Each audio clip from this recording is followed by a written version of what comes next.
আসসালামু আলাইকুম। এই ভিডিওটা আপলোড করার সঙ্গে সঙ্গেই আমি জানি অনেক কমেন্টস আসবে, ওরে বাবা এত সাজুগুজু করা। সাজুগুজু কেন করেছি জানেন? আমার নাতির জন্মদিন ছিল, তাই আমি সেজেছি। শুধু যে আমি সে কারণেই সাজি তা কিন্তু না।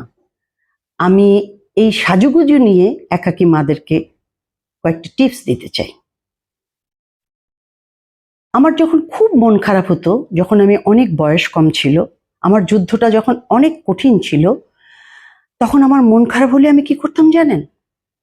আমি সাজুগুজু করতাম, পকেটে যে কটা টাকা থাকতো সেটা নিয়ে বের হয়ে যেতাম।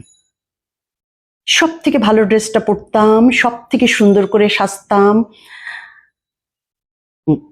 আয়নার দিকে তাকিয়ে নিজেকে বলতাম, বাহ তোমাকে তো সুন্দর লাগছে, দিয়ে একটা সুন্দর হাসি দিতাম, তারপরে আমি বের হয়ে যেতাম। একটু বেশি টাকা থাকলে শপিং সেন্টারে যেতাম, খুব অল্প দামে নিজের প্রিয় জিনিস কিনতাম, ঘুরতাম ফিরতাম, উইন্ডো শপিং করতাম। একটা সুন্দর কফি শপে বসে একা একাই খুব মজা করে কফি খেতাম, অথবা একা একাই মুভি দেখতে যেতাম, যেটা আমি এখনো করি। আমার সবসময় মনে হতো আমি যখন সাজি তখন আমার মন খুব ভালো থাকে, আমি আমার কনফিডেন্স ফিরে পাই। তাই আমি সাজি, তাই আমি একা একা ঘুরি, তাই আমি একা একা আনন্দ করি, আমি হাসি। কারণ আমার কনফিডেন্স দরকার, কারণ আমার ভালো থাকতে হবে, কারণ আমি ভালো থাকলে আমি আমার সন্তানদের জন্য করতে পারবো, আমি নিজের জন্য করতে পারবো।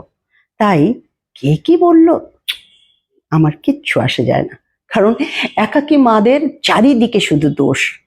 হাসলেও দোষ, কাঁদলেও দোষ, গল্প করলেও দোষ, সাজলেও দোষ, বৈধব্য ধারণ করলেও দোষ, সব কিছুতেই দোষ। ভাই, কে কি দোষ দিচ্ছে দেখ না। আপনার ঘরে চাল না থাকলে কেউ আপনাকে এসে বলবে না তোমার ঘরে চাল আছে। আপনার বাচ্চার বেতন না দিতে পারলে কেউ এসে বলবে না তোমার বাচ্চার বেতন দিয়েছো।